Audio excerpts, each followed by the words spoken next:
అది భూతం కాదు, అది నా రిమోట్ కారే అయి ఉంటుంది. లేదు దొంగ. దొంగ. అమ్మా!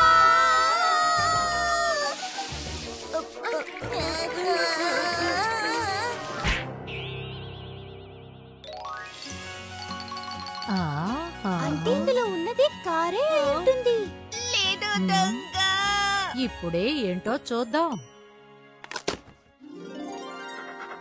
అరే, ఇది మన డాగీయే.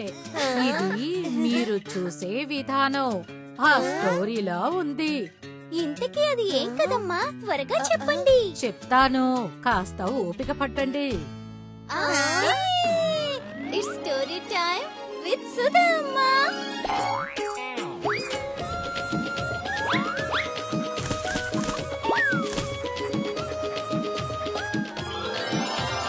The way you look at it.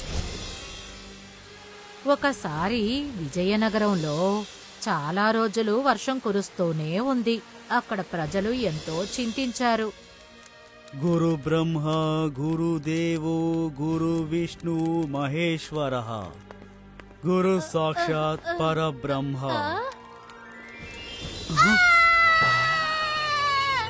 అరే ఇది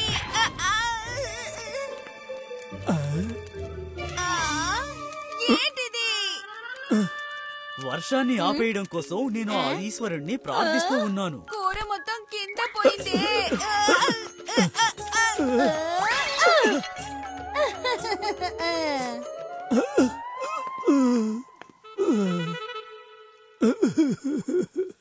విజయనగరంలో రాజు మాత్రమే కాదు, ఈ వర్షం ఆగిపోవాలని చాలా మంది కోరుకున్నారు. వాళ్ళల్లో ఒకడే చైనీ ప్రసాద్, విజయనగరంలోని శిల్పి. ఎందుకంటే వర్షంలో శిల్పం చెక్కడానికి రాయి ఎక్కడి నుంచి దొరుకుతుంది.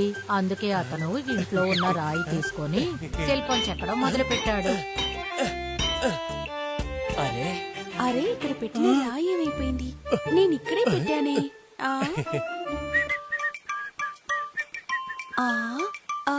ఏమైపోయిందా రాయి? ఏమండి, కాస్త తప్పుకోండి. అవును, ఉండటుండి నీకేమైంది? రోకల బండలోని రాయి కనపడడం లేదండి, మీరేమైనా చూసారా? అది ఎక్కడికి వెళ్ళిందో నాకెలా తెలుసు? దీంతో కూడా శిల్పాన్ని చెక్కేశారా? ఇప్పుడు నేను పచ్చడి ఎలా రుబ్బాలి? మీరు ఎక్కడికి వెళ్ళిపోతున్నారు? రాజు ప్రార్థన గురించి చెప్పాలా, లేక చైనీ ప్రసాద్ ఎదురు చూసింది చెప్పాలా? వర్షం ఆగిపోయింది. విజయనగరంలోని ప్రశాంతమైన ఆకాశం, అక్కడున్న వర్షపు నీరు కథలు వల్లించాయి. వర్షం ఆగినందుకు ఆ భగవంతుడికి ధన్యవాదాలు చెప్పాలని రాజు గుడికి వెళ్తూ ఉన్నాడు. అప్పుడు అతను నది ఒడ్డున ఏం చూశాడంటే, అతను ఇంతవరకు అలాంటిది ఎప్పుడూ చూడలేదు. అద్భుతం! ఈశ్వరా, మా విజయనగరం ప్రజలందరి కష్టాలు తీరిపోయాక మమ్మల్ని ఆశీర్వదించడానికి మీరే వచ్చారా? ఎంతటి అద్భుతం! ఈ విషయం నేను ఇప్పుడే అందరికీ చెప్పేస్తాను. ఇది అక్కర్లేదు, ఇది కూడా అక్కర్లేదు. ఒక్క రాయి కూడా నా పనికి అస్సలు ఉపయోగపడదు. ఈశ్వరా, ఇది అన్యాయం. ఈశ్వరుడు వచ్చేశాడు! ఈశ్వరుడు వచ్చేశాడు!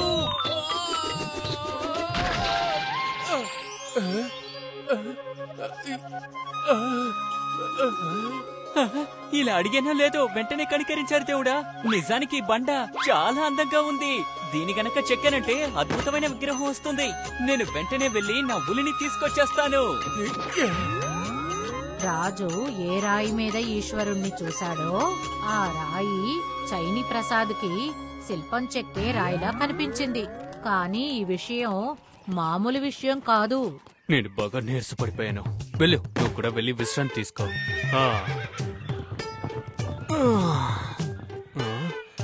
ఓరి నాయను, ఎంత చక్కటి రాయి! మనకెందుకు కాసేపు ఇక్కడ విశ్రాంతి తీసుకోకూడదు?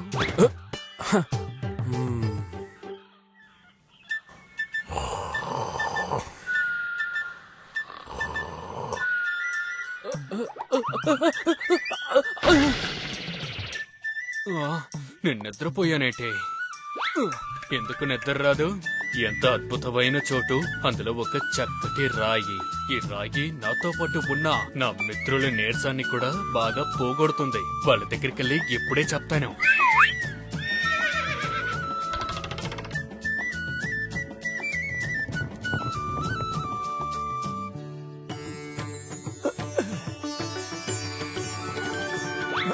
అర్రెర్రెర్రె, కాసేపు ఆగండి. ముందు నేను విగ్రహాన్ని తయారు చేస్తాను, ఆ తర్వాత పూజ చేసుకుందాం. ఇదేమీ రంగు కాదు, ఇది పసుపు. నీకసలు ఏమైంది? ఆ ఈశ్వరుడే ఇక్కడ కొలువై ఉన్నాడు. నీ కళ్ళకి కనబడ్డం లేదా?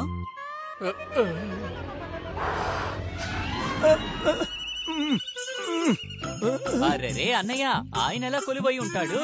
నేను విగ్రహం తయారు చేసిన తర్వాతే కదా ఆయన వస్తాడు.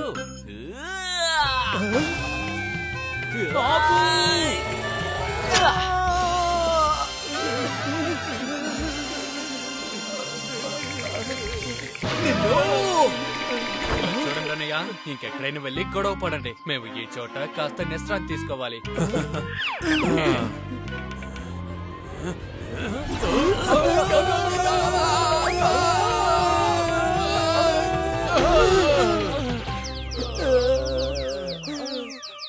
అసలు ఇప్పుడు మీ గొడవ ఏంటి?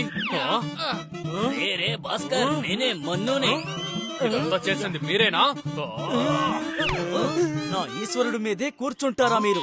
అరే, ఇది విగ్రహాన్ని చెక్కే బండ, పరుపేం కాదు. నువ్వు అనవసరంగా ఇందులో తలదూర్చు. ఈ బండ ఉన్నది విగ్రహాన్ని చెక్కడానికి కాదు. తను నా ఈశ్వరుడు.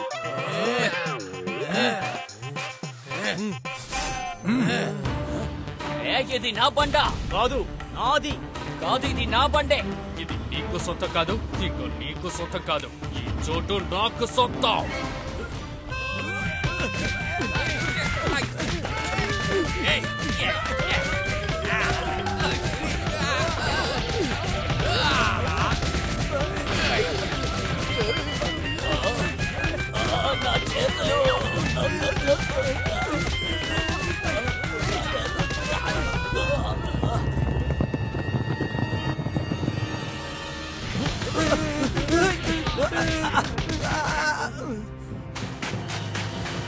బాజన్, అవును, వీళ్ళందరూ ఎవరు?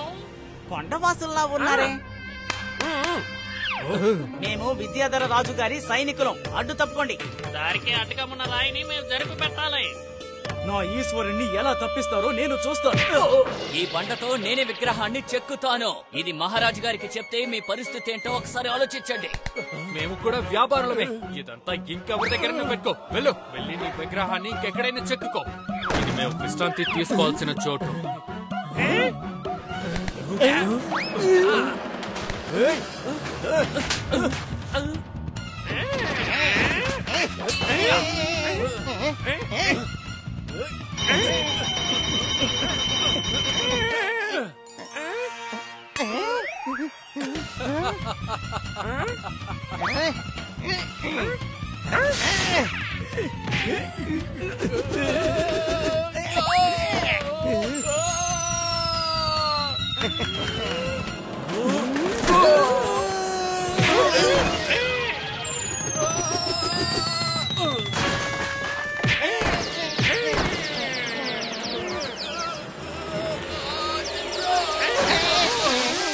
ఈ రాయి నాకు సొంతం, అర్థమైందా?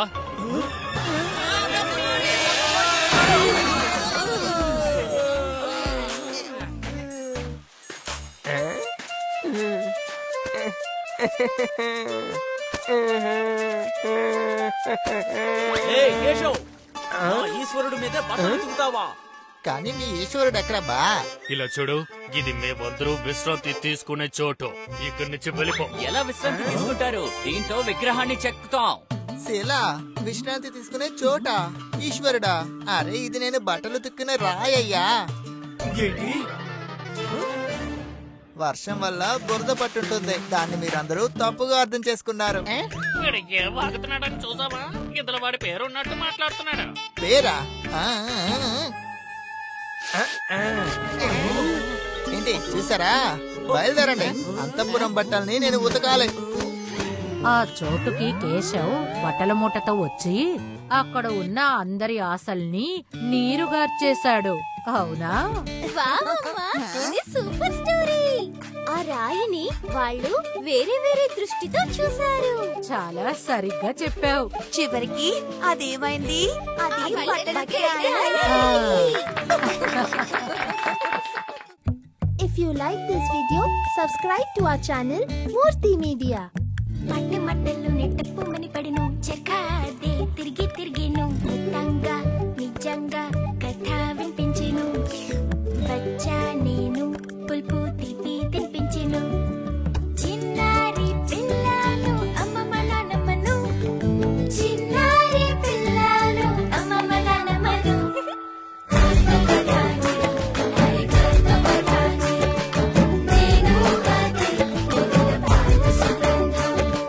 చిటికెలో మాటతో చక్కని నిజం చెబుతాను గాలిని అవుతాను ఒక కిటికీ తెరుస్తాను వేలు పట్టుకుని తోడుగా నడుస్తాను చికటి చీకటిలో దీపంలా వెలుగుతా పాకెట మట్టిలో సువాసన పంచుతా